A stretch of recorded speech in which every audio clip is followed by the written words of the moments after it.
Bonjour à tous et bienvenue donc dans la quotidienne, dernier jour de la semaine, encore beaucoup d'informations.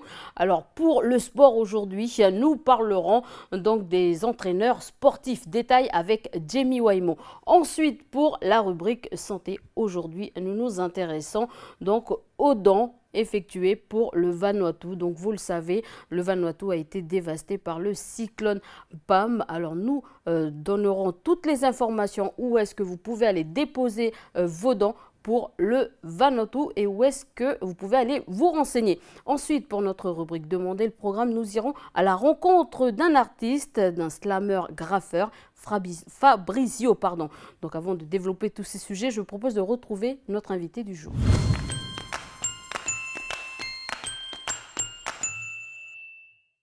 Alors, j'ai le plaisir de recevoir aujourd'hui Frédéric Sid-Massota. Bonjour. Bonjour. Merci d'avoir accepté cette invitation. Donc, vous êtes la responsable du pôle culture à l'AFOL et on est là aujourd'hui pour parler de l'opération Jeunes Volontaires. Alors, qu'est-ce que c'est comme dispositif? Et ça fait donc depuis 2011 que vous organisez justement cette activité. Absolument. Donc, c'est le dispositif du service civique, qui est un dispositif qui a vu le jour en métropole et qui a été étendu à la Nouvelle-Calédonie. Nous, à l'AFOL, on propose ces services civiques depuis 2011, en effet. L'idée, c'est de s'adresser à des jeunes qui ont entre 16 et 25 ans, qui ont envie de faire dans leur vie, dans leur parcours de vie, une parenthèse citoyenne. C'est vraiment un engagement. En aucun cas, il s'agit d'un travail, c'est pas un stage, c'est pas un travail, c'est vraiment une mission au sein d'une association. L'idée étant d'œuvrer à l'intérêt général, travailler au sein d'une association pour aider l'association à venir à bout de ses missions. Alors, contrairement aux services, par exemple, service océanien ou service volontaire européen, les destinations, je veux dire, sont choisies en Nouvelle-Calédonie. Donc, c'est des destinations locales. Absolument, absolument. Alors, comment vous choisissez vos destinations? Alors, en fait, nous, l'AFOL, donc, on est une fédération d'associations, c'est-à-dire que plein d'associations viennent s'affilier à l'AFOL. Et parce que l'AFOL a un agrément national pour le service civique, les associations affiliées en bénéficient. Donc, toutes les associations qui sont affiliées à l'AFOL peuvent demander un service civique ou plusieurs services civiques. Donc, ils font appel à moi en me disant, voilà, on aurait pour telle et telle chose dans l'association, peut-être besoin d'un coup de main. Voilà. Moi, alors, après, quel genre de service, par exemple? Alors, on a plusieurs domaines. Ça peut être le sport, la santé, la culture. Il y a plein de domaines d'intervention. Là, par exemple, actuellement, j'ai 4 missions pour des associations qui œuvrent au service de personnes en situation de handicap. Mais j'ai aussi des missions qui sont plutôt à orientation culturelle, d'autres à orientation plus informatique, parce qu'on a aussi des missions de webmaster. Donc voilà, ça peut être très très intéressant. Alors l'appel est lancé à des jeunes d'un âge limité. Alors à voilà, qui s'adresse cet appel? l'âge minimum c'est 16 ans, l'âge maximum c'est 25 ans, c'est-à-dire avant de fêter son 26e anniversaire. Aucun diplôme n'est requis, donc il n'y a pas de conditions ou d'études ou d'expérience professionnelle. À 16 ans, les jeunes n'ont normalement pas beaucoup d'expérience et pas non plus beaucoup de diplômes. Donc la seule chose qui va retenir l'attention d'une association pour aller plutôt vers tel jeune que vers tel autre, c'est uniquement sa motivation. On demande vraiment aux jeunes qu'il ait envie de s'engager et qu'il soit vraiment motivé pour cette petite parenthèse citoyenne. Alors, combien de temps dure l'activité ou l'opération? Alors, la mission, en fait, on parle de missions, qui sont dans le temps, c'est entre 6 et 12 mois. Un jeune va faire cette mission et il n'en fera qu'une seule dans sa vie. L'idée de ce dispositif, c'était effectivement de permettre à des jeunes de s'engager, d'être acteurs de la cité, acteurs pour le bénéfice et l'intérêt général, mais c'était en aucun cas de les laisser dans la précarité. Il arrive un moment dans la vie où il est normal de rentrer sur le marché de l'emploi. Cette expérience de service civique, ça va, outre le bénéfice de se sentir utile, c'est aussi d'acquérir, c'est vrai, une certaine expérience dont on va pouvoir ensuite faire valoir sur un curriculum vitae. Donc c'est intéressant pour le jeune, c'est évidemment extrêmement intéressant pour les associations qui vont d'un coup avoir cette espèce de sang neuf, cet éclairage jeune qui va faire beaucoup de bien. Alors on dit jeunes volontaires, mais ils sont quand même payés. Alors voilà, alors payer, c'est pas le terme adéquat. Bourse, on parle pas de salaire ou de paye, on parle d'indemnité. Oui. Parce que le statut du volontaire en service civique est vraiment un statut juridique à part qui ne dépend pas du tout du Code du travail. Il a malgré tout un contrat, évidemment, on signe un contrat de service civique. Et l'indemnité, en fait, est en 2 volets. Il y a une indemnité principale qui est versée par l'État français, une indemnité complémentaire qui est versée par la structure d'accueil, donc l'association au sein de laquelle le jeune va faire sa mission, ce qui fait un total d'un peu plus de 73 000 francs nets par mois. Cette indemnité n'est pas imposable, elle ne rentre pas dans le calcul des allocations ou des prestations sociales. Pendant tout le temps de la mission, le jeune a une couverture sociale, c'est-à-dire il est pris en charge maladie et accident par la CAFAT, également une ouverture au droit retraite, ce qui n'est pas forcément très intéressant pour des jeunes de moins de 25 ans, mais pourtant, dans leur avenir... Voilà, absolument. Ça peut jouer. Alors, justement, quel est le suivi après de ces jeunes-là? C'est à eux de se prendre en main, de se dire, voilà, l'AIFO, elle nous a aidés, maintenant à nous, justement, de se lancer dans la vie active. Alors, c'est les jeunes qui vont arriver en service civique, ils ont donc une mission. La mission, c'est un peu leur feuille de route, ce pourquoi on fait appel à eux. Au sein de la structure d'accueil, ils vont avoir un tuteur. Ce tuteur va les aider pour mener à bien leur mission, mais pas seulement. Le tuteur, il va être également à côté du jeune pour l'aider à construire son projet d'avenir, que ce soit un projet personnel ou un projet professionnel. Mais d'un coup, on a un jeune qui va avoir une ressource, un adulte qui va l'aider à trouver où sa voie ou à trouver comment aller vers ses objectifs, parce qu'on n'a pas toujours la ressource, on ne sait pas toujours vers qui se tourner. C'est le rôle du tuteur. Pendant tout le temps de la mission également, il y a des formations qui sont obligatoires, et ce sont notamment les formations civiques et citoyennes qui aident aussi le jeune à asseoir un peu sa réflexion citoyenne et à assumer son rôle de citoyen. Alors ces jeunes-là vont être placés dans des associations que sur Nouméa? Est-ce qu'il y aura au nord, aux îles Loyauté? Le dispositif existe sur tout le territoire, tout le pays. Donc, une association du Nord, des îles ou de la province Sud peut évidemment faire valoir son envie d'avoir un jeune dans sa structure. Alors, comment les jeunes, justement, vont pouvoir se renseigner s'il y a des jeunes qui nous écoutent aujourd'hui? Alors, moi, je fais des réunions d'information parce qu'avant de candidater, il faut savoir dans quoi on s'inscrit. Et c'est un dispositif qui est un peu nouveau, en tout cas pour lequel il n'y a pas eu beaucoup de communication. Donc, c'est important de bien comprendre dans quoi on s'inscrit. Je fais des réunions régulièrement. J'invite tous les jeunes qui seraient intéressés à guetter les informations sur notre page Facebook, bientôt un site internet, mais pour l'instant Facebook, le réseau social, ça marche bien en Nouvelle-Calédonie.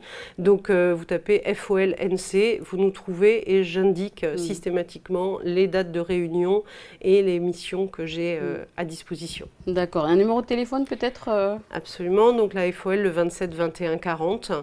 N'hésitez pas à demander... Frédéric, pour des informations sur le service civique. Voilà, alors pour terminer cet entretien, un petit message à passer aux jeunes Calédoniens qui nous écoutent aujourd'hui. Alors, tous les jeunes, en fait, ont un gros potentiel et souvent l'ignorent. Voilà, entre 16 et 25 ans, on a souvent le sentiment que peut-être on ne sait pas grand-chose et on ne sait pas faire grand-chose. Eh bien non, il y a plein de choses au contraire que les jeunes savent faire et pour lesquelles vraiment les associations vont pouvoir bénéficier de leur énergie, de leur jeunesse, de leur envie, de leur motivation. N'hésitez pas, lancez-vous. C'est une belle aventure, c'est une belle façon d'abord de découvrir ce que c'est que le monde associatif, qui est très actif sur la Nouvelle-Calédonie. Et c'est une façon aussi d'acquérir une expérience, de rencontrer des gens qui exercent des métiers particuliers qu'on n'aurait pas forcément l'occasion de croiser autrement. Voilà, c'est sur ce message que s'achève cet entretien. Frédéric Sid Massota, merci d'avoir accepté cette invitation. Merci à vous, merci Élise. Allez, on passe tout de suite à l'agenda du pays.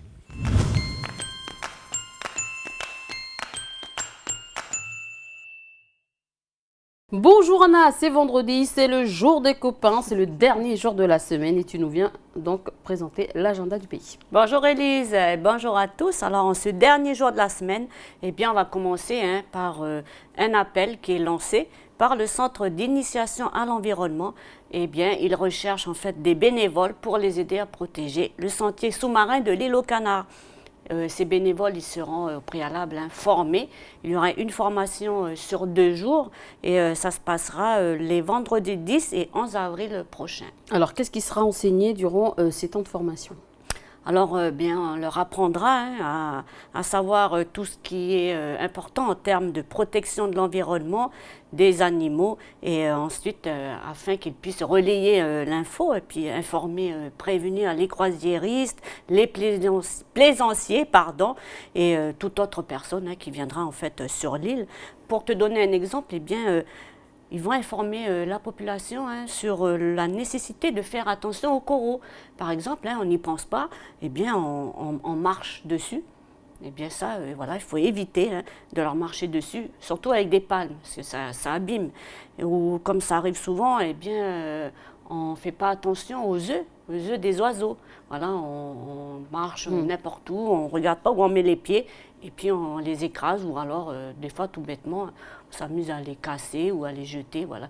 Ce genre un peu d'informations qu'ils vont relayer auprès de la population. Voilà, c'est vrai qu'il faut faire attention, et puis c'est important quand même de le mentionner. Alors pour ceux qui sont intéressés, où est-ce qu'ils peuvent s'adresser?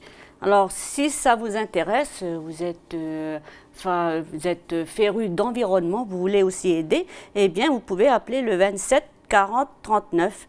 Et par rapport aux inscriptions pour les stages, alors là, vous avez jusqu'au 7 avril pour le faire. Et enfin, une dernière info, si vous êtes amené à être choisi, à être, on va dire, sélectionné, vous voulez faire la formation, vous êtes bénévole, eh bien, il faut savoir que vous pourrez intervenir pendant les week-ends, donc il faut être quand même disponible. Voilà, donc l'appel est lancé. Et pour la suite, on continue, on parle sport. Et on va parler cette fois d'art martial, puisqu'on va s'adresser aux pratiquants d'arts martiaux. Il faut savoir qu'il y aura un casting qui aura lieu le samedi 4 avril dans les locaux du Club Cross Gym sur Magenta Wemo. Alors chaque participant devra présenter une démo de 5 minutes sur le thème des arts martiaux. Alors ça va être des cascades, ça peut être des chorégraphies, ou alors même une pratique avec de nunchaku. Et les meilleurs d'entre eux auront la chance de se produire le 25 juillet pendant le Festival des arts martiaux. Et puis ils pourront présenter leurs prestations, mais cette fois devant le public. Voilà, du coup ceux qui veulent participer donc, au casting, où est-ce qu'ils peuvent s'inscrire, Anna? Alors là, il n'y a pas d'inscription à faire. Il suffit tout simplement de se rendre sur place le samedi 4 avril. L'accès il est libre de 14h à 18h. Si ça vous intéresse, vous voulez plus d'infos, vous pouvez contacter le 95 60 72. Voilà, et puisqu'on est à Nouméa, on va profiter, Anna, pour faire un petit rappel. Alors, un petit rappel qui concerne l'exposition photo temporaire, et ça se passe du côté du musée de la ville de Nouméa, et ça s'intitule Mélanésia 2000 et elle. Alors, c'est une expo qui montre à travers des photos anciennes le savoir-faire de nos grands-mères, de nos arrière-grands-mères, de nos grandes sœurs. Voilà un peu pour le thème. Cette expo, elle est visible jusqu'au lundi 30 mars, tous les jours, sauf le mardi, et c'est de 9h à 11h30 et de 12h15 à 16h30. Voilà, à voir ou à revoir, pardon. On termine, Anna. Cette semaine, comment on l'a commencé en appelant les Calédoniens à la générosité, cette fois-ci, ici au pays. Alors, c'est vrai qu'on avait commencé lundi en faisant un appel aux dons pour nos voisins vanuatais. Aujourd'hui, on termine la semaine toujours avec un appel à la générosité des Calédoniens, mais cette fois, ça concerne une opération de solidarité en faveur des enfants hospitalisés qui sont atteints de maladies chroniques. Et l'objectif, il est de récolter des fonds, justement, pour pouvoir engager des actions et leur apporter un peu de joie et de bonheur à tous ces enfants. Et, ils sont hospitalisés dans l'unique service pédiatrique du pays. Pour donner une petite idée de ce qu'on pourrait récolter, eh bien, si chaque Calédonien qui possède un téléphone portable envoie un SMS, eh bien, on pourra espérer récolter au moins 30 millions pour les enfants malades. Donc, c'est simple, il suffit tout simplement d'envoyer un SMS. Il faut envoyer don, D-O-N, au 36 77 et ensuite, l'intégralité de la somme récoltée sera entièrement reversée à l'association Les Petits Pansements du Cœur pour pouvoir réaliser les rêves des enfants. Voilà, donc c'est simple, assez rapide. Donc tous à vos téléphones, c'est pour une bonne cause. Merci Anna, et puis on te retrouve tout à l'heure pour la rubrique On s'occupe de vous. Avec plaisir. Quant à nous, je vous propose de retrouver Jamie pour notre rubrique C'est Sport.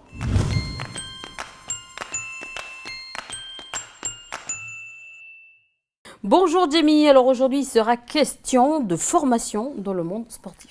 Bonjour Lise et bonjour à tous. Le mouvement sportif calédonien se forme et avec l'aide du pays qui n'est pas avare de formation. Chaque année, plusieurs sessions sont proposées aux Calédoniens de devenir éducateurs ou entraîneurs titulaires du BEP-GEPS qui signifie brevet professionnel de la jeunesse, de l'éducation populaire et du sport. Une préoccupation qui est dans la tête de tous les éducateurs, mais également dans celle des dirigeants de chaque club.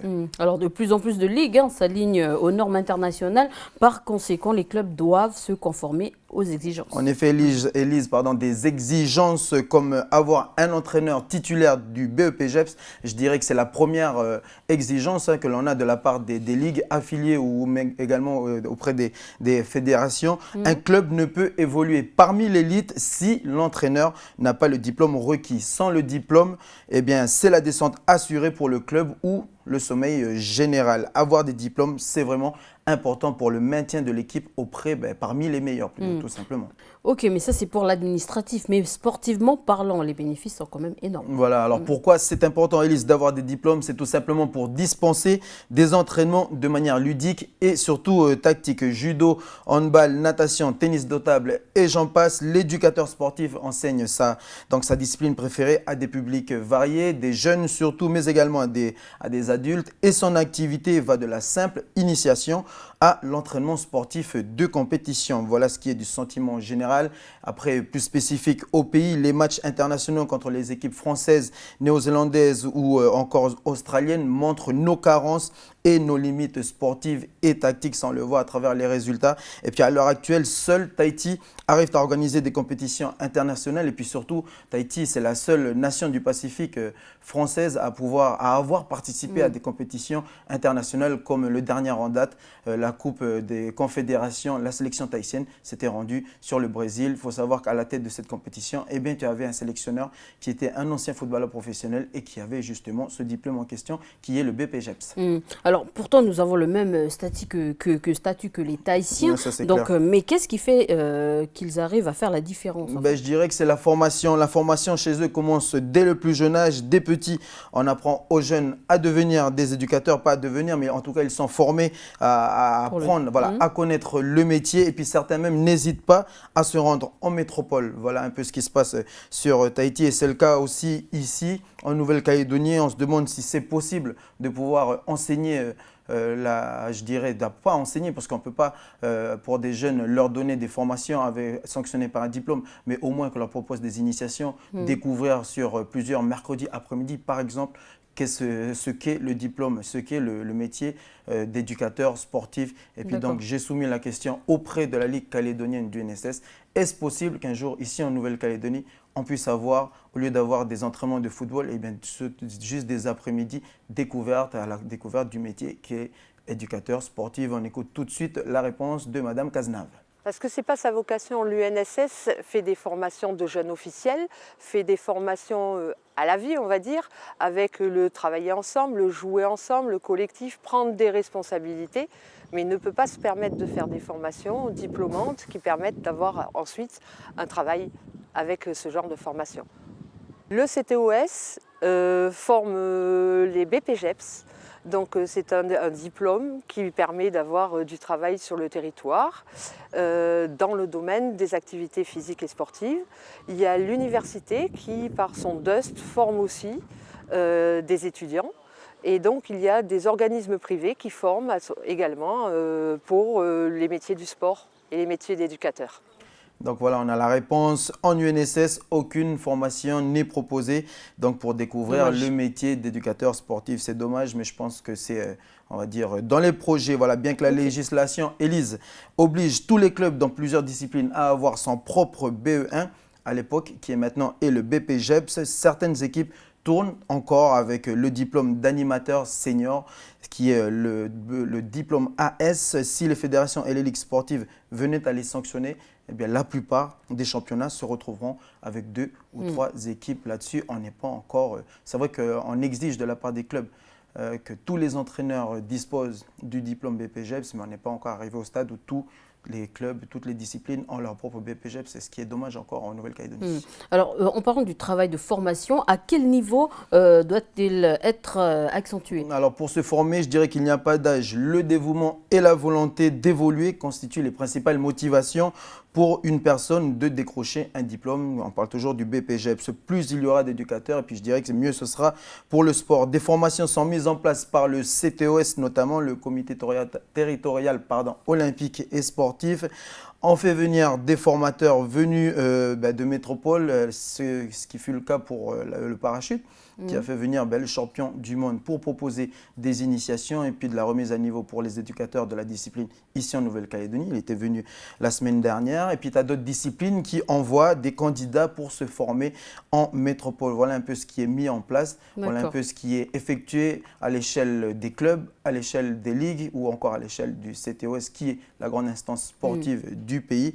Et puis, tu as aussi des personnes qui, de leur propre volonté, se rendent en métropole.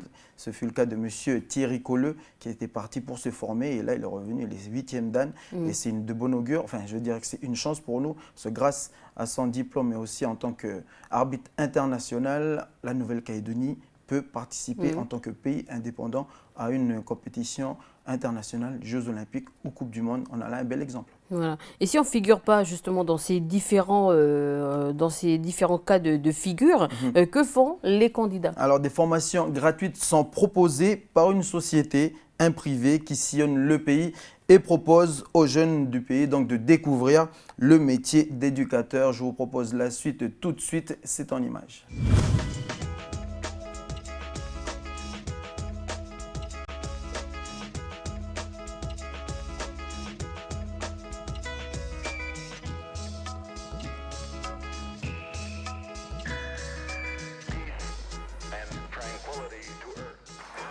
Dans cet atelier, on va travailler les passes.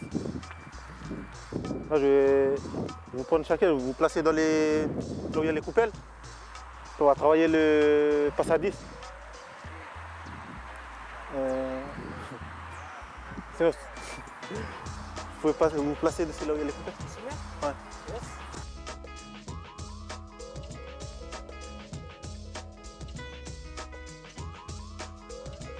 Alors, par exemple, le ballon va partir de là. D'ici, je vais donner le ballon à Kisson, puis je vais lui donner faire une passe, lui va contrôler. Et lui va faire une passe à 6000. Ou lui va contrôler aussi, il va faire une passe à... On va juste faire le 8 en fait. D'accord. Dans cette formation, on a appris à faire des ateliers, à mettre en place des ateliers de foot. C'est-à-dire des conduites de balles, des dribbles, tout ça. Apprendre aussi à un petit à contrôler un ballon, à faire la passe, à dribbler, faire des conduites de balles, à tirer, à faire de la passe de précision et tout. Cette formation, elle va m'aider à évoluer surtout techniquement aussi. Ça permet aussi pour pouvoir aussi suivre les jeunes de notre pays dans le foot.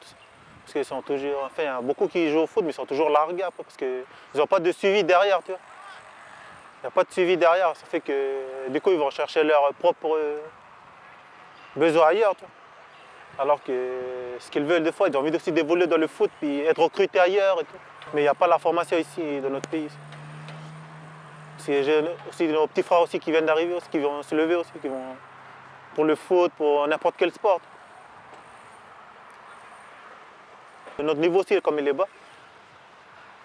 On veut évoluer aussi comme dans les autres pays, avoir des bons encadreurs, des bons clubs. En fait, on n'est pas assez encadré ici, mais avec notre mode de vie aussi qu'on vit tous les jours.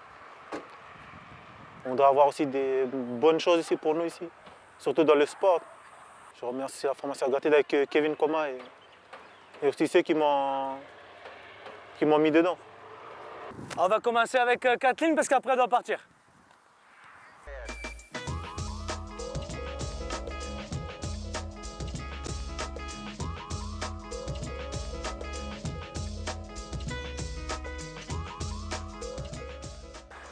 L'ordre du jour, c'était une petite formation pratique et découverte, j'appelle ça, parce que ce n'est pas une formation diplômante, et qui s'articule sur 3 dimensions. En fait, la première, c'est vraiment de faire découvrir le métier d'éducateur à certains jeunes d'ici, et certains jeunes qui ne sont pas forcément dans le meilleur cursus pour aller chercher des formations diplômantes.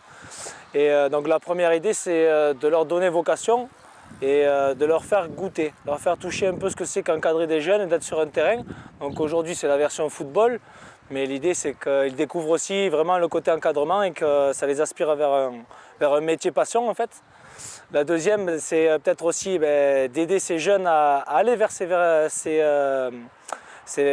formations diplômantes. C'est-à-dire que derrière ça, quand eux vont nous dire oui, moi j'aime, moi j'ai vocation à, on va faire le relais et ça va être peut-être les pousser vers les premiers diplômes, le PSC1, ça va être les amener vers initiateur 1, initiateur 2 vers le football ou vers le BAFA dans l'encadrement.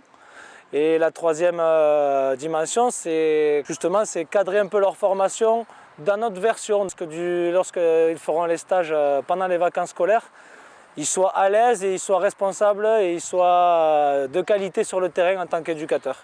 Et passe au pied. Les 7-8 ans, vous pouvez marquer 6 mètres. 6. Les 9-10 ans, 8 mètres. Et les 11-12 ans, 10 à 12 mètres.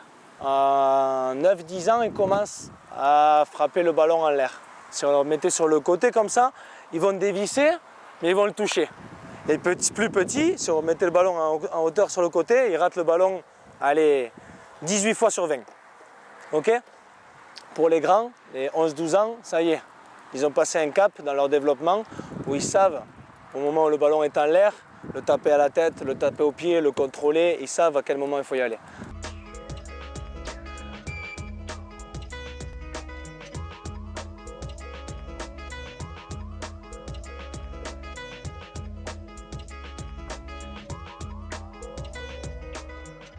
Je suis éducateur au club de l'Olympique de Nouméa. Je m'occupe de l'école de foot de l'Olympique de Nouméa. J'encadre la catégorie d'âge de 6 à 10 ans et 10 à 12 ans. Moi, je suis très content. Je suis très content que maintenant, on a ces formations-là très jeunes. On forme très vite les jeunes parce que nous, dans le temps, moi, je suis dans ce quartier pendant de très longues années ici et nous, on n'a pas eu cette chance-là. Maintenant, quand je vois que ces jeunes-là sont formés dès le plus jeune âge, je suis très content pour eux. Le constat, là, au bout de 3 ans sur le territoire, je parle pour moi en tout cas, c'est peut-être un manque justement de qualité au niveau de l'encadrement chez les jeunes qui fait qu'il y a des conséquences où les parents hésitent un peu à mettre les enfants dans les clubs. Peut-être les enfants ne s'amusent pas, ne trouvent pas de côté ludique sur chaque atelier, sur chaque entraînement et du coup ne se retrouvent pas dans l'activité football. Et tout ça, on peut y pallier, je suis sûr qu'on peut y pallier et peut-être avec ces formations. Alors c'est vrai qu'on est du privé, du domaine du privé, qu'on a des partenaires du domaine de privé qui permettent justement des formations gratuites. Et l'idée, c'est d'accompagner aussi le côté public, mais avec nos moyens à nous, et de mettre en place un petit tremplin. On ne veut pas se donner vocation à faire des formations diplômantes et à se comparer à d'autres structures, mais aider et pousser les jeunes qui sont ici et qui ont peut-être pas forcément encore envie, mais leur donner cette vocation, leur donner cette petite étincelle qu'ils ont au fond.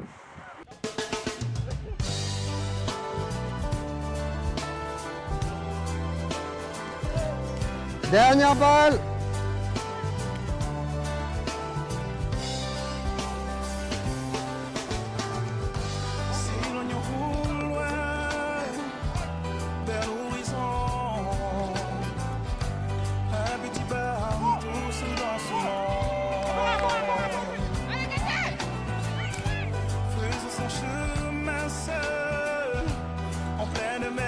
Top, 6 points. 6 points.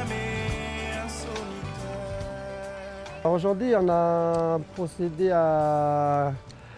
fait un petit module de cricket, animé un module de cricket au sein de la formation BPGEPS. Donc une formation qui regroupe une quinzaine de futurs éducateurs sportifs. Et on devait leur proposer sur 2 jours un module cricket. Et c'est ce qu'on a fait depuis hier, aujourd'hui. On leur a proposé des petits jeux pour leur permettre à leur tour, s'ils le désiraient, de pouvoir proposer l'animation cricket dans le contexte où ils seront amenés à évoluer.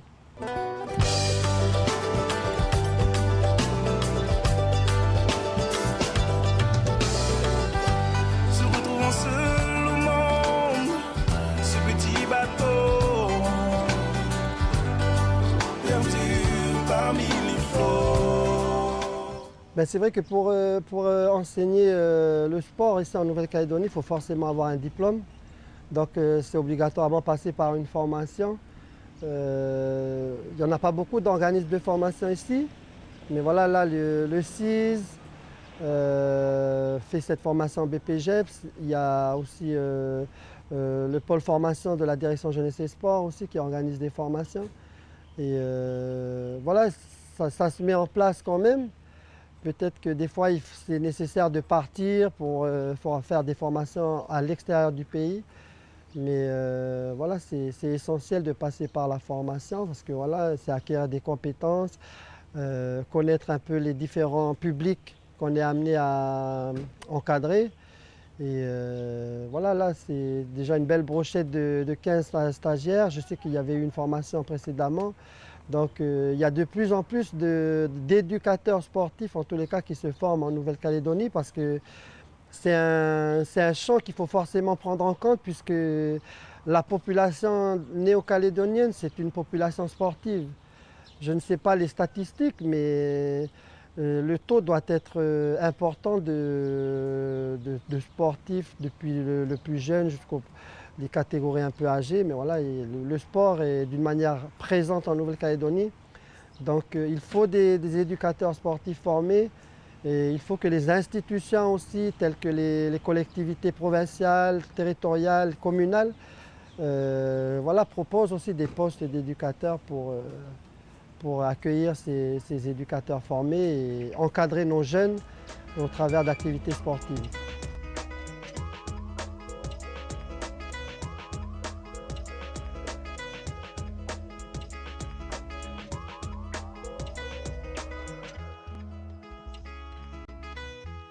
Voilà, Elise, on s'aperçoit que les mouvements sportifs calédoniens sont de plus en plus nombreux, mais malheureusement, l'encadrement conforme aux normes internationales ne suit toujours pas. Autre point à soulever, Elise, et qui constitue un véritable handicap propre, je dirais, à la Nouvelle-Calédonie, c'est la prise de parole.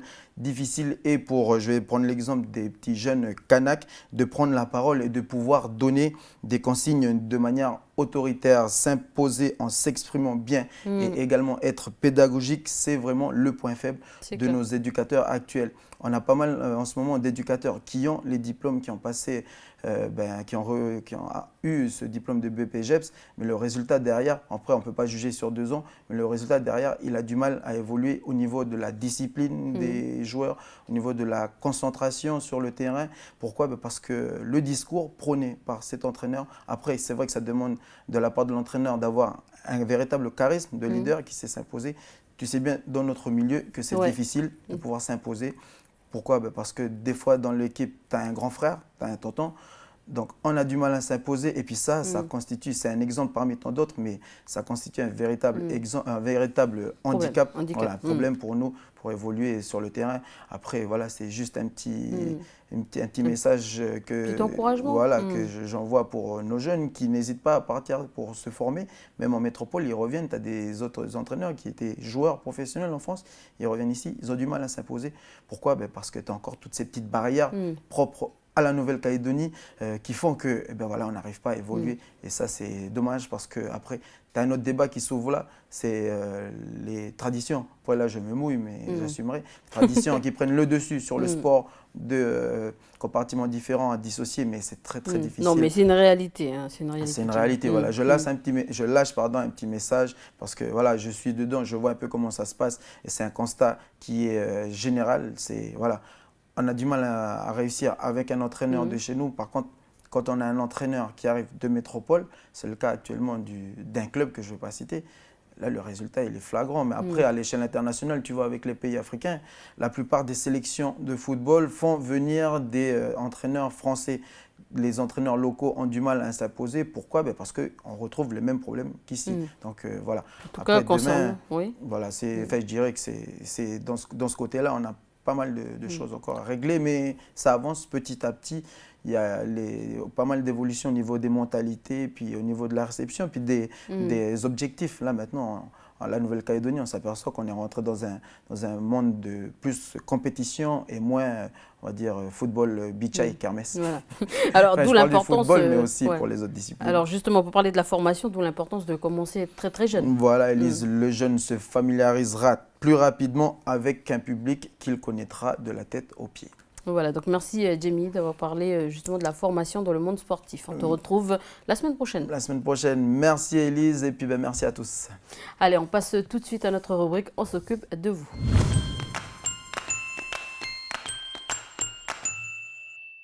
Alors Anna, je t'accueille encore une fois pour parler d'un sujet qui nous tient à cœur.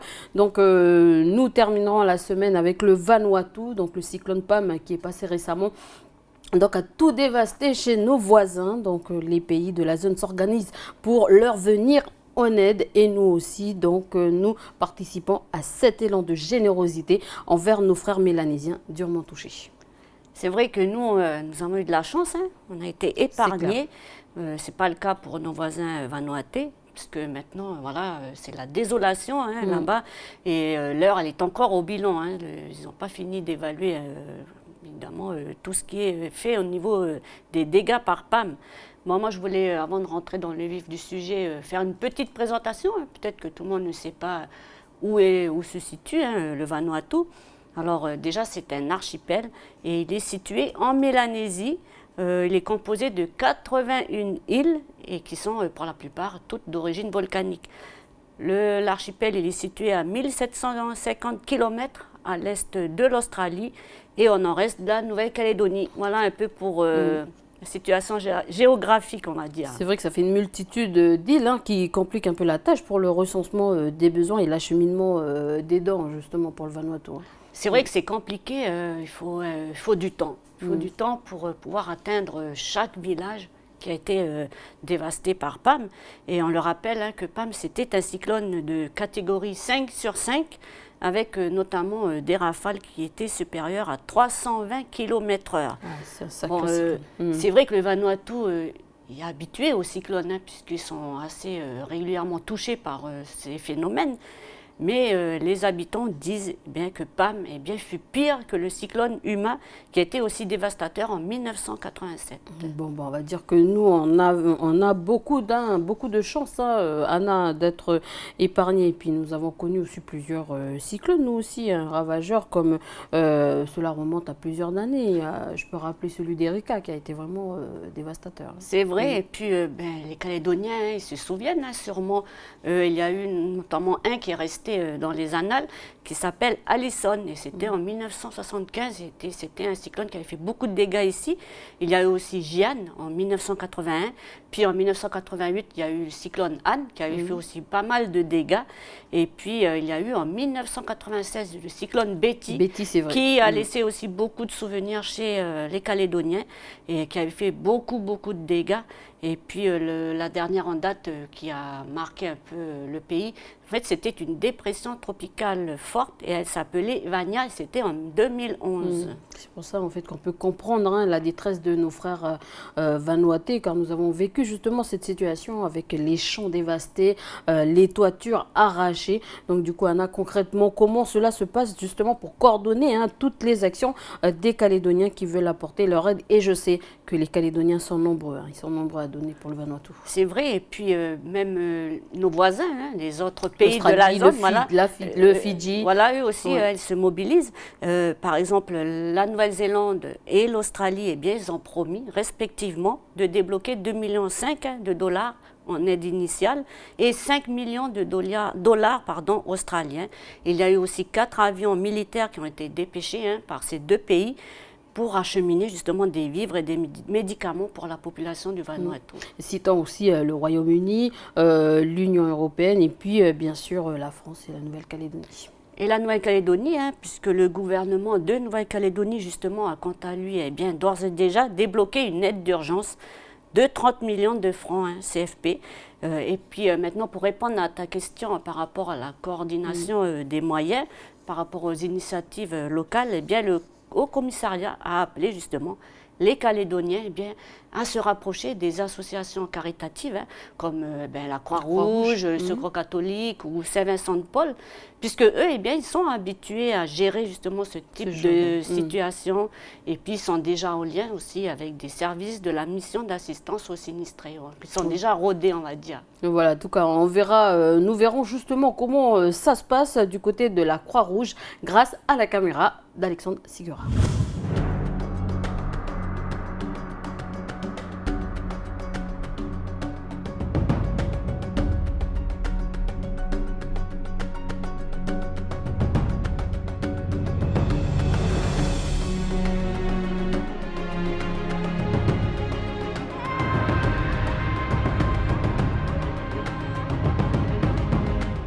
Bonjour, bienvenue au dock de la Croix-Rouge qui a été construit par la SIC et qui a été construit en fait pour pouvoir stocker tout notre matériel. Donc si vous voulez bien me suivre. Donc nous sommes ici en situation d'urgence et vous voyez tout de suite à ce moment-là des gens qui viennent de faire des dons gratuitement. Vous verrez des bénévoles qui sont en train de ranger et vous allez vous rendre compte de l'ampleur de tout ce que ça représente. C'est un travail commun, c'est un travail de toute la population calédonienne et ça fait chaud au cœur de voir ça, tout ça pour le Vanuatu.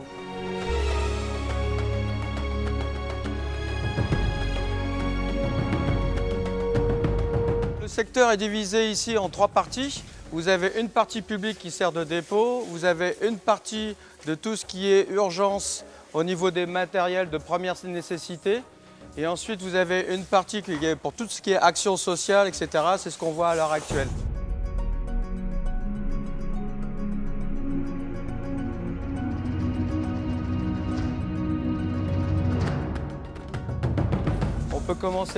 On peut commencer par l'urgence en attendant pour ne pas trop déranger les gens.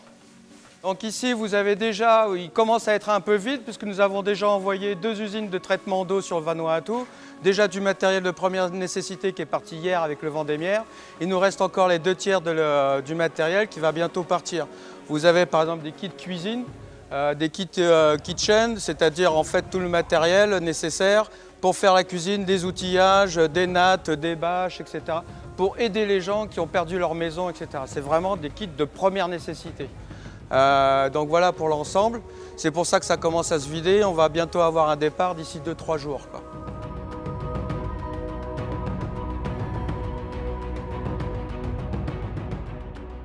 Alors par rapport à ce qui se passe au Vanuatu, regardez bien tout ce qui se passe. Nous avons des gens qui nous déposent du matériel. Regardez ici, nous avons du riz, etc. Nous avons de l'eau, nous avons du sucre. Tout ça, ça va ensuite stocké et conditionné par tous les bénévoles que vous voyez sur ma droite, avec des conteneurs qui sont ensuite envoyés sur le Vanuatu. Alors là, vous voyez réellement l'importance de tous les bénévoles qui font du tri, qui font de la réception, qui vont empaqueter. Vous avez ici des cartons qui sont déjà faits pour les hommes, pour les femmes, pour les enfants, si c'est des vêtements propres ou pas, des claquettes, etc. Tout ça pour faciliter le travail ensuite des gens qui vont recevoir au Vanuatu et qui vont pouvoir plus distribuer. Regardez, vous avez des gens ici fantastiques, c'est toute la Calédonie qui est présente ici à ce moment-là, quoi.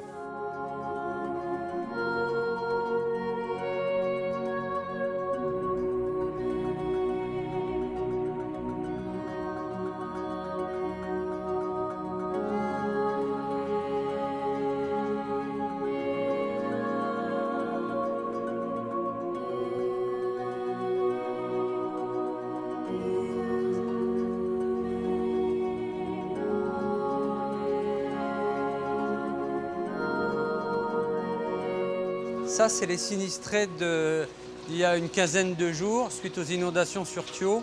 Donc, ils nous avaient demandé si on pouvait les aider. Donc là, vous avez des vêtements adultes et enfants et des matelas également.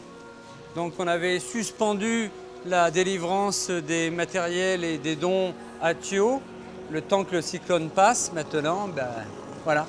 Donc, on conjugue un petit peu les sinistrés de Thio avec les sinistrés du Vanuatu. À Thio.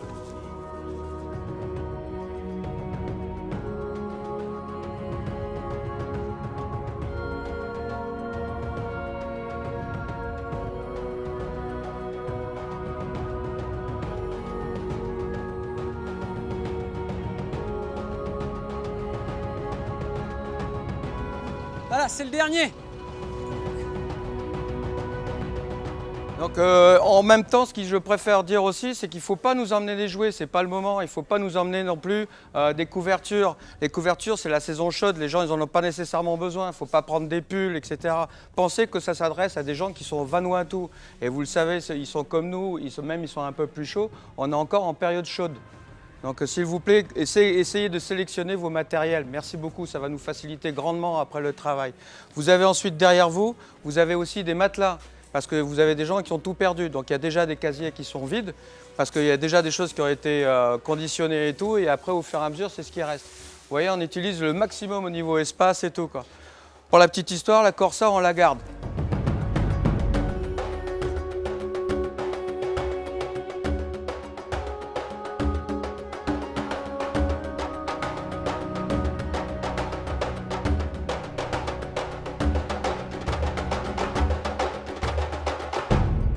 La Corsa, c'est parce que ça appartient à un de nos bénévoles. C'est pour ça qu'on ne s'en débarrasse pas, il faut lui garder, il est encore coincé, quoi. Au niveau des bénévoles, qu'est-ce qui peut devenir bénévole? C'est n'importe qui, c'est tout le monde, etc. Il suffit simplement de venir, par exemple, à la Croix-Rouge et de donner ses disponibilités et ses qualités. Mais il existe aussi des autres associations. Toutes les associations de Calédonie sont en train de travailler dessus. On a eu différents exemples hier aux informations. N'hésitez pas à aller au plus proche et le plus pratique de ce que vous avez, vos familles, etc. Ce n'est pas que la Croix-Rouge, il y a tout le monde. Il y a l'armée aussi, c'est la sécurité civile de la Nouvelle-Calédonie qui essaye de chapeauter tout ça pour qu'il y ait une coordination et qu'on n'envoie pas, par exemple, tous que des matelas, alors qu'il faut envoyer différentes choses, etc., quoi. Voilà, merci pour votre aide encore, hein. Et puis c'est super ce qui se passe à l'heure actuelle en Nouvelle-Calédonie pour nos copains du Vanuatu. Merci bien.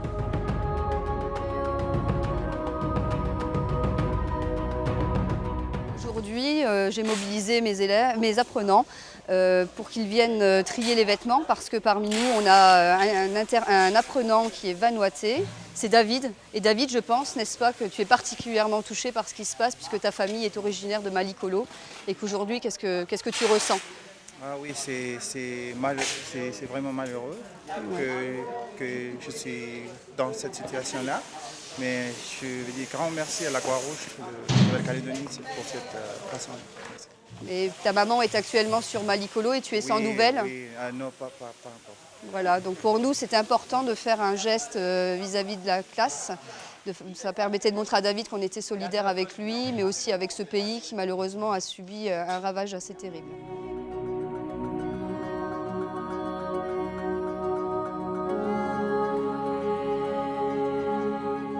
Alors moi, ça fait 2 semaines que je suis arrivée en Nouvelle-Calédonie. Je suis ici pour un mois et vu la catastrophe qui s'est déroulée au Vanuatu, je me suis dit que je pouvais rendre du coup mes journées utiles en passant mes journées à venir trier ici justement à la Croix-Rouge le linge qu'on recevait. Et effectivement, je me suis rendu compte quand j'ai commencé à trier les affaires qu'on recevait un petit peu tout et n'importe quoi. Et effectivement, quand on est à l'extérieur, on ne se rend pas forcément compte de ce qui est utile ou pas.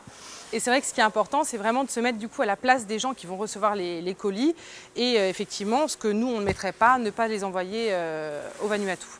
Mais c'est vrai que de passer aussi ces journées dans les entrepôts à Montravel, ça peut mettre du baume au cœur, puisque hier soir, en rentrant chez moi, j'étais ravie et reboostée d'avoir passé une journée de façon utile. Ah, j'ai trouvé ce que tu m'avais demandé. Le pulpeur lèvre.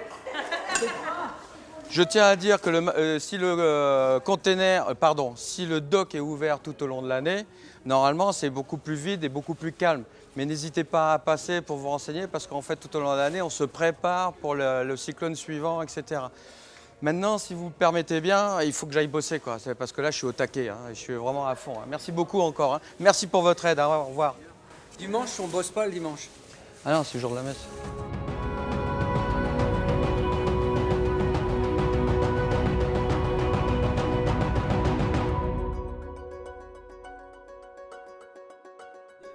Voilà, donc sacrée organisation. C'est vrai que dans ces conditions-là, hein, tout le monde a envie de donner, mais voilà, il faut faire des cartons, mettre ensemble les couvertures, mettre ensemble la nourriture, mettre ensemble les draps. Donc du coup, c'est une grosse organisation. Donc on va dire chapeau à la Croix-Rouge et puis chapeau aux Calédoniens hein, qui justement sont très très généreux. Alors Anna, comment faire? Où emmener nos dons? Est-ce que tu peux nous renseigner? Alors, je citais tout à l'heure quelques associations justement caritatives et je relais en fait l'appel du Haut Commissariat qui incite les Calédoniens, comme tu disais, justement pour éviter que ça parte dans tous les sens. Eh bien, il faut se concentrer sur la Croix-Rouge. Il y a une antenne à Nouméa, il y en a une autre à Boulari, une à Païta et dans le nord, c'est à Koné. Donc, rapprochez-vous de ces antennes-là.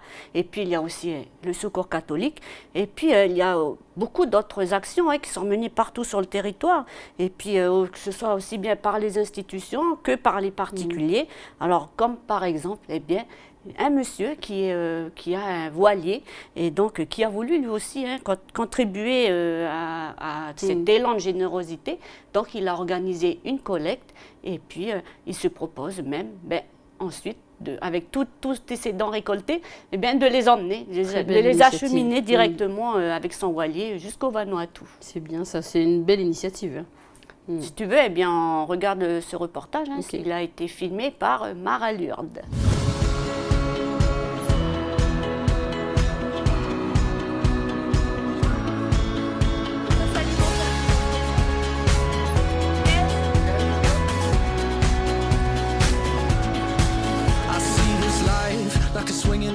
Swing my heart across the line. My face is flashing signs. Seek it out and ye shall find. Old, but I'm not that old. Young, but I'm not that bold. And I don't think the world is sold. I'm just doing what we're told. Le Vanuatu vient d'essuyer un cyclone de force 5. Donc les îles sont bien dévastées et du coup ça m'a donné envie d'aller les aider. Les conséquences, on va dire, sur les plantations, les habitations. Donc ça va être au niveau tout ce qui est plantation vivrière, donc la nourriture, et les habitations, donc un toit sur la tête, quoi. Tout ça, ça a été ravagé. Ils doivent vraiment se dire là qu'ils n'ont plus de culture vivrière, donc ils vont manquer à manger, il va manquer beaucoup à manger. Donc c'est pour ça qu'on cible beaucoup sur la nourriture et je pense que c'est là où on peut vraiment venir en aide. Et sur la reconstruction, donc pour avoir un toit sur la tête, pour être protégé, il pleut souvent là-bas, c'est important d'avoir un toit sur la tête et d'être au sec et au chaud. Alors moi, on peut dire que c'est une longue histoire parce que ça part de mon père qui a travaillé, qui a vécu longtemps, il y a très longtemps déjà. Et il m'a fait voyager et visiter ce pays avec lui par la mer. Et donc c'est des rencontres avec des gens authentiques, des gens, des amitiés qui sont liées et qui sont vraiment fortes et qu'il faut le vivre vraiment pour le comprendre et c'est vraiment génial, quoi. Donc moi je suis tombé aussi amoureux de ce pays et de ces gens, quoi. J'ai décidé de faire une initiative par moi-même parce que comme j'ai cité, j'ai envie d'aller les voir vraiment sur place, de les voir, ces personnes que je connais, de les prendre dans mes bras et puis de les soutenir aussi moralement, de faire ça. Tout est parti des réseaux sociaux, donc Facebook. Et c'est de là qu'ensuite les gens sont venus à moi en fait parce qu'ils ont lu ce que j'ai publié. Des amis se sont fait passer le mot et on m'a encouragé, on m'a donné de l'aide, on m'a apporté de l'aide. J'ai fait d'ailleurs de belles rencontres de personnes ici et qui m'apportent un grand soutien là-dedans et qui m'ont encouragé du coup à aller plus loin et à faire et en être jusque là, quoi. Et il y a une personne qui était avec moi là-bas qui me dit: moi, si c'est ça, j'y vais la semaine prochaine. Et cette personne, elle s'appelle Taiki. Et depuis une semaine, il fait des pieds et des mains en appel à donation pour affréter son bateau. Il part mardi prochain avec 1 tonne de chargement pour l'île de Tana. Alors, Taiki, je te dédie ce spectacle pour que tes coéquipiers apprennent à naviguer quand même. Oui, voilà, un Franck de la Loupiote. Donc lui, il m'a beaucoup soutenu aussi et on va dire même, c'est presque même plus grâce à lui, parce qu'on était ensemble pendant le passage du cyclone à Port-la-Guerre. Et quand je lui ai dit qu'avec mon équipage, avec mon équipier, on allait partir, il a tout de suite lancé le truc, il a dit écoute, moi je te suis et j'ai les médias aussi avec moi et je vais en parler et je vais communiquer là-dessus, comme ça je vais t'épauler de cette manière. 800 kilos déjà? On est à 800 kilos, il n'y a pas encore l'eau, la quincaillerie, la pharmacie. On va dépasser ça certainement. Et ben voilà, donc j'ai la chance d'avoir un super voilier, un sloop de 44 pieds, dont je suis l'heureux propriétaire. Et c'est par cette voie-là que j'ai découvert le Vanuatu et que j'ai envie d'emmener donc tout ce que j'ai récolté, tous les dons qu'on m'a contribué pour les emmener là-bas. Je leur avais dit que je reviendrais. Là, j'y vais pour cette occasion-là. Je ne pense pas qu'ils s'attendent à me voir. C'est ça, je vais voir ce que ça va leur faire comme sentiment et qu'est-ce qu'ils vont ressentir de ça, mais je pense que ça va être très fort.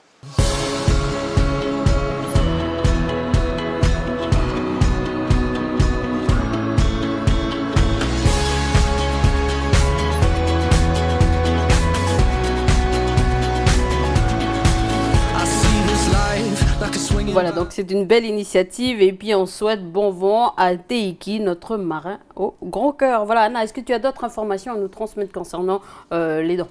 Oui, en fait, je voulais revenir par rapport à la Croix-Rouge, parce que tout à l'heure, je les ai cités.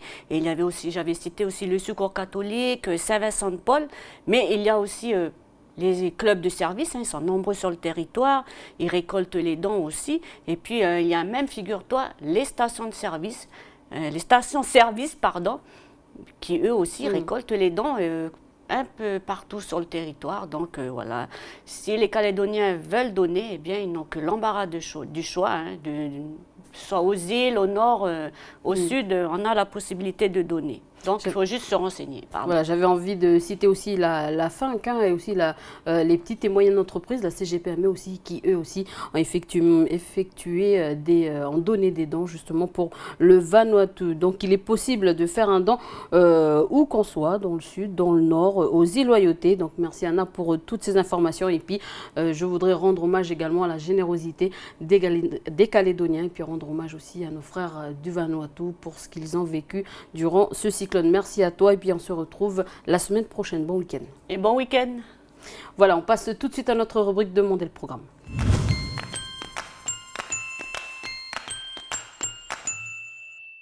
Bonjour Falaï. Salut Elise, alors aujourd'hui on va parler d'un jeune artiste multi-talentueux, un artiste que tu connais pour l'avoir présenté il y a peu dans les chroniques, il s'agit de Fabrizio Botaro.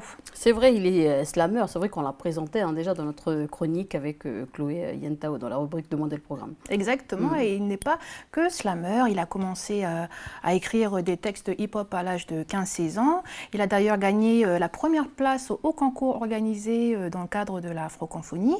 Il a été remarqué et encouragé par un de ses professeurs de lycée et c'est à partir de là qu'il s'est lancé dans le slam, dans cette discipline, grâce notamment à cette rencontre avec Laurent Otogali, un slammer que l'on ne présente plus. Et dernièrement, il a justement représenté la Nouvelle-Calédonie au Festival des Arts mélanésiens. Oui, exactement. Il est également rappeur et surfeur. Mais ce que je propose de découvrir aujourd'hui, c'est une autre passion de ce jeune homme talentueux, le graphe. Alors Mathieu Le Barbier a été à sa rencontre dans la commune de Bourail, d'où il est originaire. Image.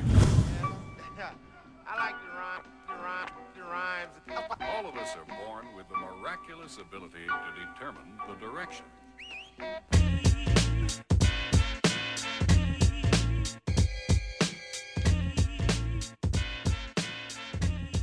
Ça fait peut-être 10 ans que je graffe et je suis intervenant en slam et en graphe dans les écoles. Là, on va se placer dans un mur fourni en fait par un groupement de commerçants pour pouvoir lâcher de l'art graphique et non des tags. Et donc voilà, normalement, je dois le faire avec un collègue qui s'appelle Raphaël Atoua. Et donc pour l'instant, il n'est pas là, donc moi, je vais commencer sans lui, quoi.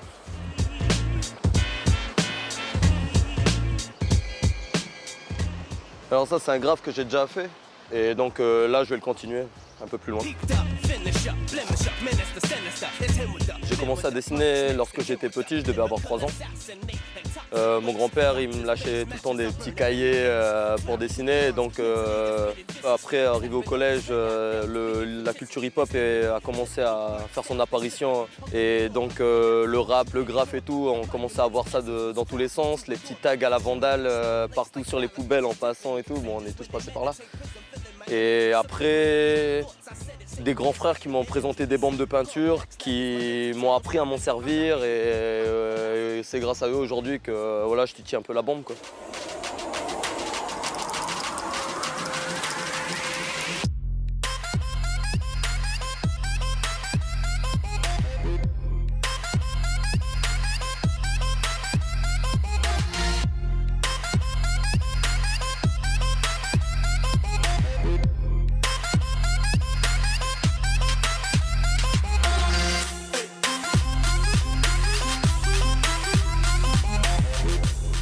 Je pars sur une base perso et après je vois comment le dessin il s'adapte pendant que je suis en train de peindre en fait.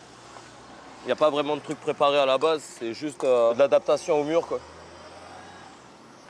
Je vois ce qui est possible d'être fait ou des fois il y a le mur, il nous propose des aspects du dessin qu'on n'aurait pas réfléchi à ça genre au début, puis du coup tu t'adaptes au mur en fait. Mon style principal à moi, c'est les personnages. Parce que je travaille ça depuis que je suis petit, quoi. Ça a été ma base, ça a été les personnages, les positions, changer de position, les angles de vue, en contre-plongée, en plongée, contre-plongée, pour avoir la perspective et tout. Moi, je kiffe ça. Où je vis, il y a des Javanais, il y a des Vietnamiens, des Kanaks, Et moi, c'est toutes ces influences-là en fait qui m'ont permis à moi de travailler mon art différemment, je pense. Il y a trop de choses qu'on accumule et qu'on n'ose pas balancer comme ça, genre la rage et tout. Tu peux pas te permettre d'être énervé au milieu du village et de dire ouais, j'ai la haine et tout. Non, moi je le fais par rapport au graphe parce que je suis quelqu'un d'assez discret à la base. Et donc le graphe, moi, ça me permet de mettre sur papier la haine que j'ai ou même le bien-être, et c'est de refaire sortir toutes les émotions que j'ai. Ça me permet voilà, de vider mon sac, quoi.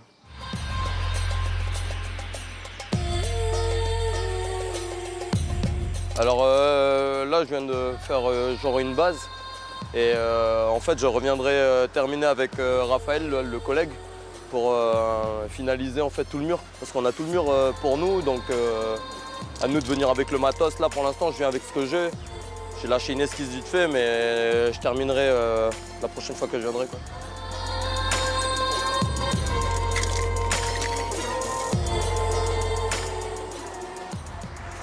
Mon inspiration première c'est la nature, c'est les persos, la nature et tout. Et donc les paysages, moi ça m'aide de retrouver du vert parce qu'on vit déjà dans un milieu urbain où il y a du béton partout.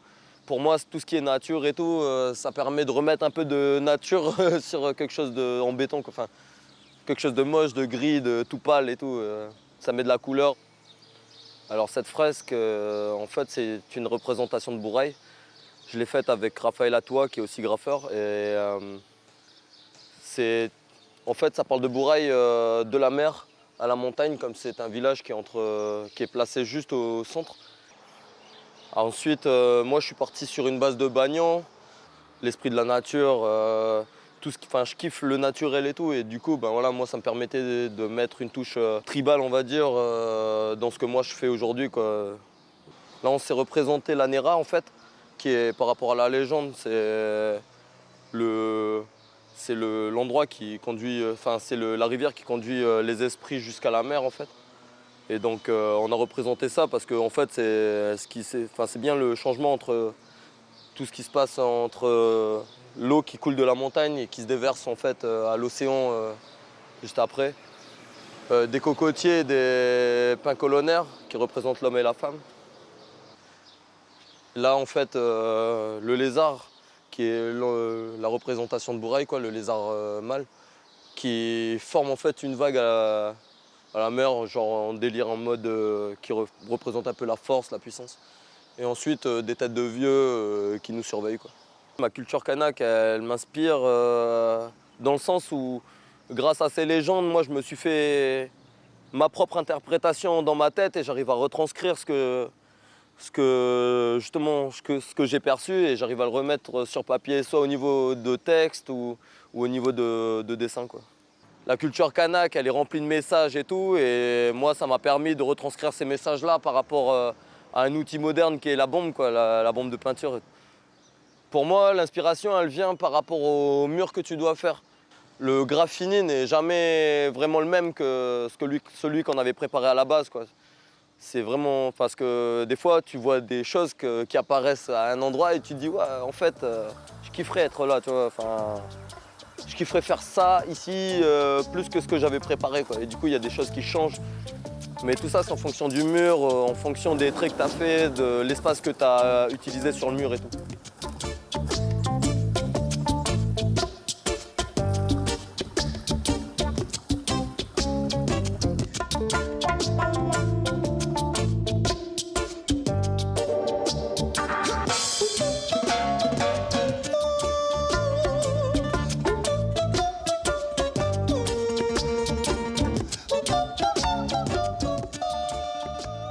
Une fois que j'ai une bombe dans la main, un support direct, je cale ce qui m'inspire, ce que ça m'a inspiré. Genre, c'est pas du vandal, quoi. Je me trouve un petit endroit tranquille, un mur qui est perdu dans la nature où je puisse m'exprimer tranquillement sans vraiment. Enfin, ça peut profiter à une personne qui va se promener dans la nature et qui peut tomber dessus à n'importe quel moment et voilà, c'est là et tout simplement, quoi. Pour l'instant, je suis à fond protection nature et tout. C'est pour ça que dans tous mes sketchs, je représente la nature en mode dominante, quoi. C'est elle qui domine tout parce qu'à la base, nous, on est en train de la détruire et là, pour moi, il ne faut pas que ça se fasse parce que sans nature, il n'y a pas de vie. Sans vie, ben voilà, il n'y a pas nous et sans nous, on ne sait pas. J'ai envie de laisser une trace, mais de moi, qui sera par-delà moi, mon corps physique, quoi, qui va mourir dans quelques années, quoi. Ben, laisser quelque chose qui va perdurer dans le temps, peut-être mon nom, peut-être, mais laisser une trace de moi quelque part qui rendra mon existence sur Terre immortelle par rapport à une chose. J'aimerais créer, laisser des traces de moi qui vont durer dans le temps et voilà, c'est tout.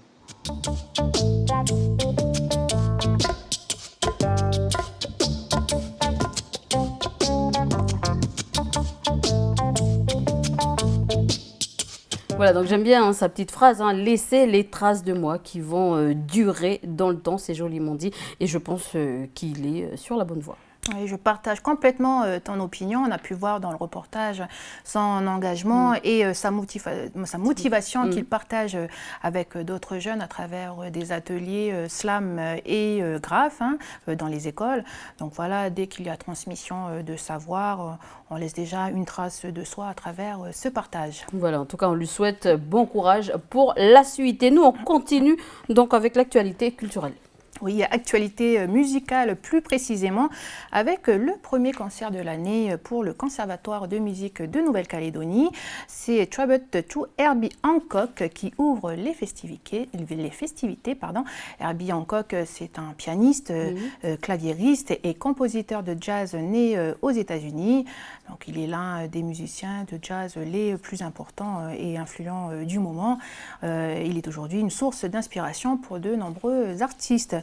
Pour cette thématique très jazz et actuelle, les professeurs et musiciens de Nouvelle-Calédonie invitent deux jazzman incontournables de la scène métropolitaine, le trompettiste Christophe Leloil et le contrebassiste Samuel Favreau, pour rendre hommage à cet artiste. Voilà, swing acoustique au groove électrique, ne manquez pas ces rendez-vous musicaux pour célébrer le jazz sur toutes ses formes. Alors, est-ce qu'on peut donner justement les dates de représentation? Oui, alors les dates, on commence par la province Nord, dès mardi prochain, mardi 31 mars à Koumak, mercredi 1er avril à Kouné et les 2 et 3 avril à Nouméa. Et on poursuit avec un spectacle, Falaï.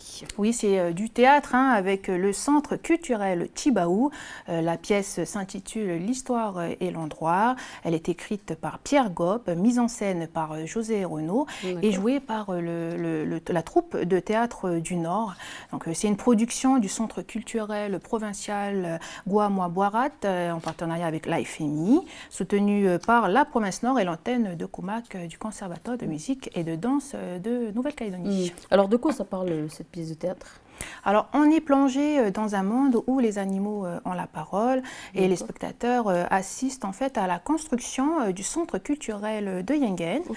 Et le grand chef Lézard a décidé que là, en fait, la culture soignerait les maux de la société kanak et lui rendrait l'image essentielle. Les chefferies du bord de mer et celles des vallées se retrouvent pour travailler sur le projet, mais voilà, la mort attend au détour d'un chemin. En fait, c'est un texte fort sur l'histoire qui révèle au final la sagesse et la vision de Jean-Marie Tjibaou. D'accord. Est-ce qu'on peut donner les dates aussi également ? Oui, alors à partir de jeudi 2 avril, vendredi 3 et samedi 4 avril au centre culturel Tjibaou à partir de 19h, si les conditions météorologiques le permettent, parce que tout ceci se passera en fait en plein air. D'accord. Voilà, n'hésitez pas à aller regarder cette pièce de théâtre et nous finirons avec de la lecture. Oui, de la lecture pour les parents, à la recherche d'un petit livre sympa pour leurs enfants. Alors, une nouveauté jeunesse avec Le Petit Bougna de Naïla, paru aux éditions Iseux. Alors, Naïla, elle a 8 ans, c'est une enfant kanak originaire de l'île de Lifou. Sa cousine Azela est arrivée de Paris et en fait, là, elles vont apprendre à se connaître autour d'un bougna et réaliser un carnet de voyage illustré par des photos, des dessins pour raconter un petit peu la vie dans les îles. Alors le texte est signé Marido Vialé, qui a séjourné ici même, en Nouvelle-Calédonie. L'illustratrice Sandra Lanquette travaille, elle, dans le dessin animé. Donc voilà, un peu de lecture pour satisfaire nos enfants. Merci Falaï. Merci Élise et salut à tous. Allez, on passe tout de suite à notre rubrique La science et nous.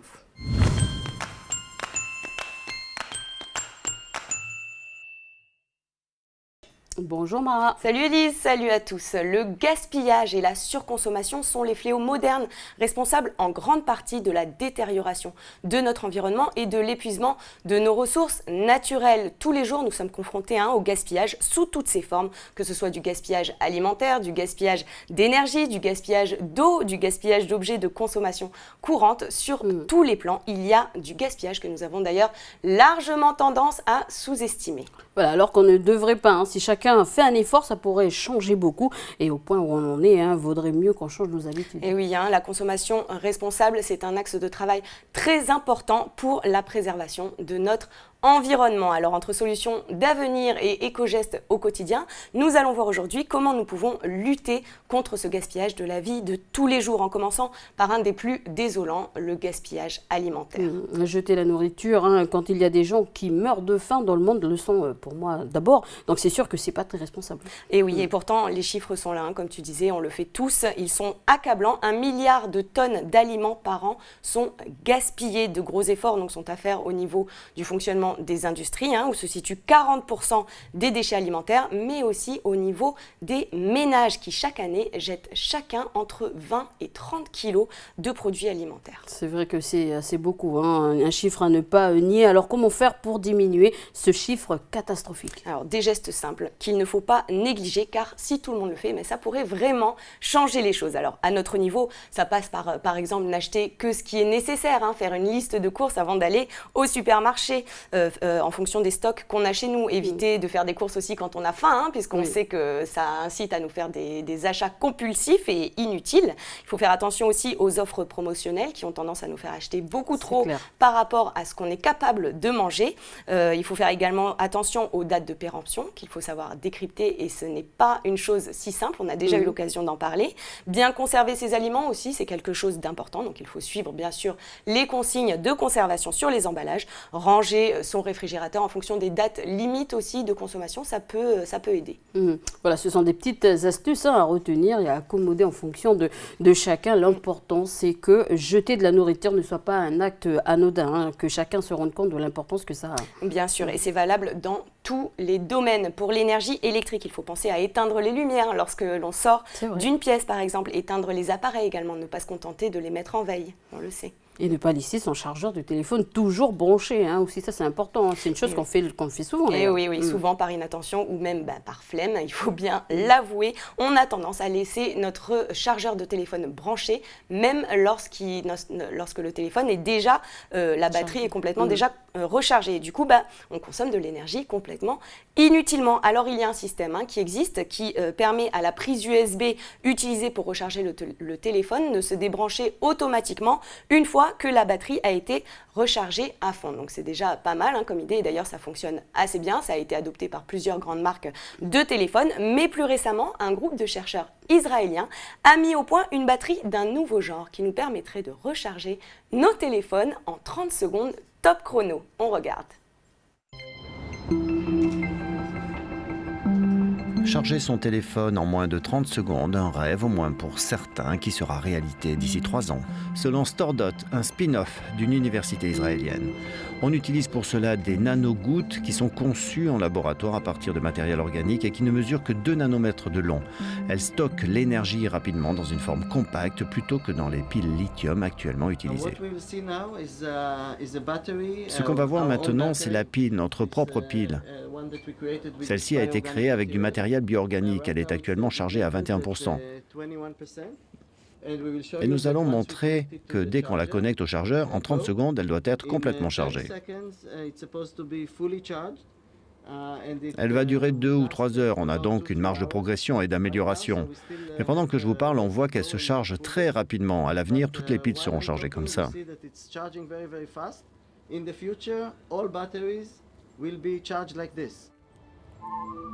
Les concepteurs sont revenus à la base, soit les acides aminés qui construisent des blocs de protéines qui sont essentiels à la vie. Les chercheurs les utilisent pour créer des molécules qui peuvent stocker la charge électrique. Les couleurs brillantes dans le tube à essai proviennent de la luminescence naturelle qui se trouve dans les biomolécules chimiquement synthétisées.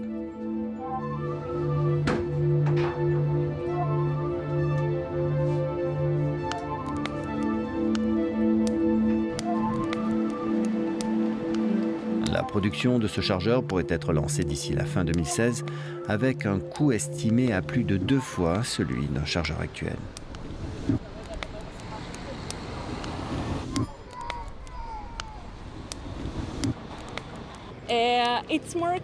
C'est plus écologique de charger en 30 secondes plutôt que d'attendre aussi longtemps avec une prise classique.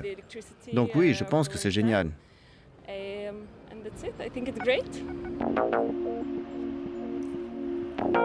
Voilà, en effet, c'est une invention intéressante et d'autant plus que les smartphones, aujourd'hui, on se décharge assez rapidement. Donc, si on pouvait charger son téléphone en 30 secondes, ça arrangerait beaucoup de monde. Et je pense qu'on pourrait aussi faire des économies sur, justement, d'énergie. Et oui, c'est sûr, c'est avec ce genre d'innovation, conjugué aux efforts collectifs, bien entendu, qu'on arrivera réellement à limiter le gaspillage. C'est pareil pour le gaspillage d'eau, on connaît les consignes, n'est-ce pas, Élise ? Oui, ne pas laisser couler l'eau pendant qu'on se brosse les dents, chose que je fais encore.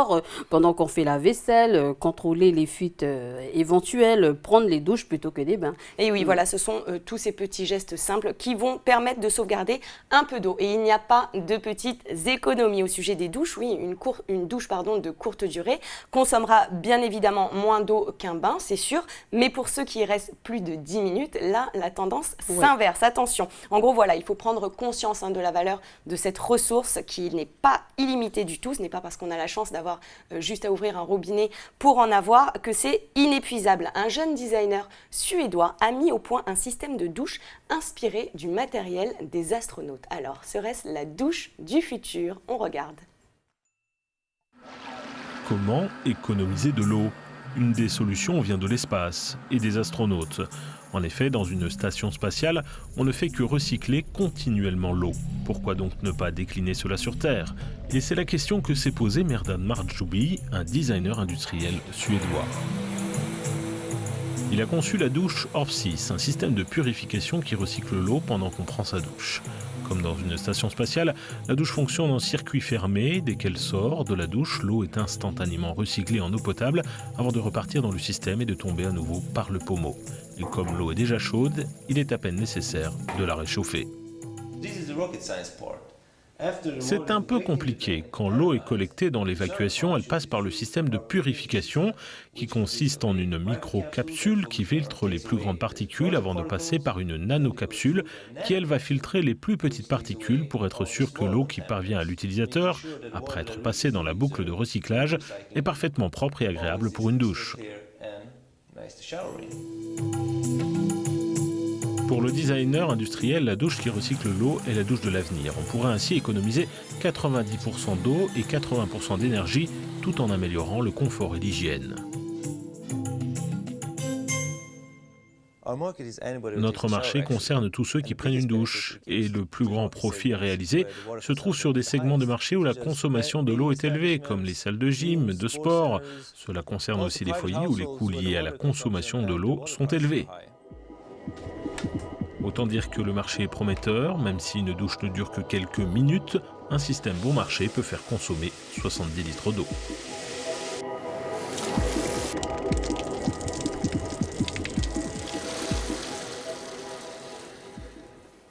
Carrément intelligent, hein. Ce système, ça permettrait non seulement de faire des économies d'eau, mais aussi d'énergie avec moins de chauffage, comme il disait. Et oui, donc moins de culpabilité en cas de douche à rallonge. En attendant que ce système soit disponible et on l'espère abordable, hein, sachez déjà qu'il existe des systèmes, des pommeaux de douche à débit réduit qui permettent de faire des économies d'eau sans sensation de faible débit d'eau, ne vous inquiétez pas. Voilà, ne pas prendre à la légère, hein. En tout cas, essayez de limiter les douches à rallonge, en particulier les adolescents qui ont tendance justement à en abuser, à jouer avec l'eau, n'est-ce pas, Mara, hein? Tu me traites d'adolescente, là, c'est ça? Non, je parle des adolescents. Oui, c'est vrai qu'à cette période, on a tendance à abuser des douches. Ouais. Voilà. Alors, Mara, on termine avec des voitures solaires, c'est ça? Et oui, Élise, pour limiter la pollution atmosphérique, de plus en plus de voitures électriques voient le jour, mais elles consomment beaucoup d'électricité. Donc, une des solutions envisagées est d'utiliser l'énergie solaire pour recharger ces véhicules. On regarde ça en images, c'est parti. Au CES de Las Vegas, qui est, rappelons-le, le grand salon de l'électronique, BMW a fait grand étalage de ses solutions d'énergie renouvelable.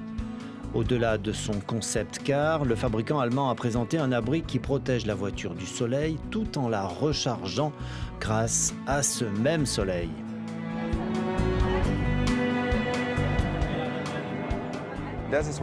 C'est notre objectif final. Nous voulons une intégration totale de nos véhicules électriques. Cela veut dire que la voiture fait partie de votre maison et de votre énergie utilisée dans cette maison. Vous avez votre générateur solaire qui vient recharger votre maison, vous contrôlez votre consommation et la voiture avec notre système est totalement intégrée dans ce schéma. L'abri est donc une structure faite de bambou et de fibres de carbone. Elle est recouverte par des panneaux photovoltaïques, une quarantaine en tout, à la fois souple et durable. L'énergie produite peut être stockée avant d'être utilisée à la demande.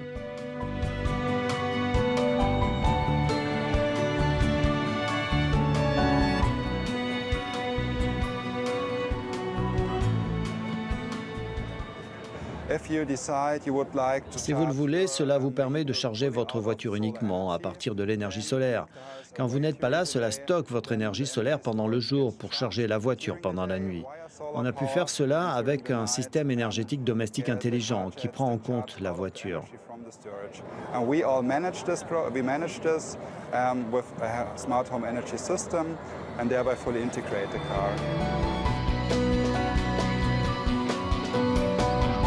Cet abri intelligent est un concept tout nouveau et pourtant bien évident. L'énergie est produite de façon simple et transparente. Il convient au modèle des séries i3 et i8.